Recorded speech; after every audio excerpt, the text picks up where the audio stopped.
So, papasilip ko sa inyo yung itsura sa loob mga par. Tingnan natin kung ano na yung kalagayan dito sa loob. Dito tayo sa loob ng bahay. Go! Por! May tatanong ako sa'yo, Por. Ilang percent na ba yan? Yung ginagawa mo? 80%. 80%. So, isang linggo na lang, kayang-kaya, di ba? Ito yung kanang kamay ng foreman. Kanang kamay si, kanang upo eh.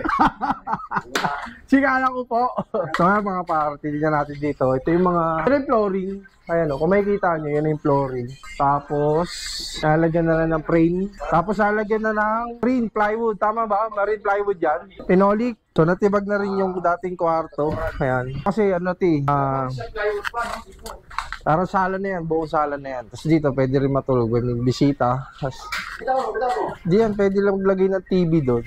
Dito na yung kwarto sa taas lahat, mga pa.